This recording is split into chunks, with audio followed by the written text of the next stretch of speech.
Miking an acoustic guitar, well, like any acoustic instrument, you've got to listen to the instrument first. First thing I'll do is I'll go and have the guitar player play for me, and I'll stick my ear right up to, a couple inches away from the instrument and listen and see, where does it sound the best? Is it sound better at the hole if it's an acoustic guitar, or is it better down on the body, or is it better further up? Like, every instrument is different, so you have to listen. I think that's so important, to be able to actually assess it with your own ear before you start sticking stuff in front of it, because once you put that mic up there, it's already transformed the sound, no matter how good the mic is. And you also have to, sometimes it's good to talk to the musician and say, hey, where do you think is the best place? Where's the sweet spot on your instrument? Because they're playing it every day, and chances are they're in recording studios a lot.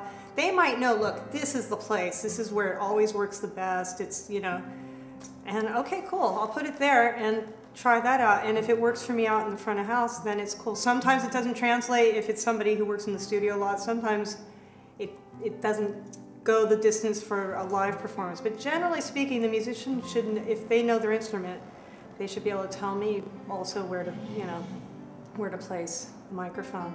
And so I use their judgment a lot too.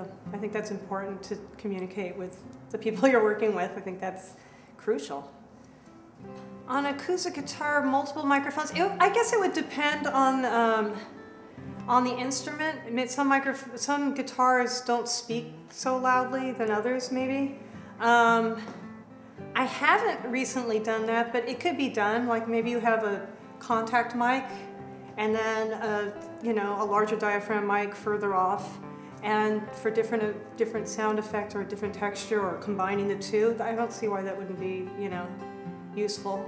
I tend to try to keep things as simple as possible, also so it doesn't interfere with the player. If you some musicians get uptight if you start getting really up close on their instrument, or they can't play comfortably because there's too much stuff around them. So you got to take that into consideration also.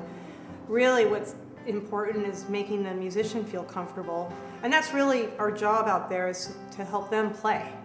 If they can play, it could sound horrible in the room, but if they play great, the audience is going to feel that first. They don't, the sound is secondary sometimes, in a sense, because if you get the performance, then that's what it's all about. And so you want to make sure that the band can relax and play and not feel inhibited by too much stuff around them, or, not being able to hear properly, or whatever the, issues could be.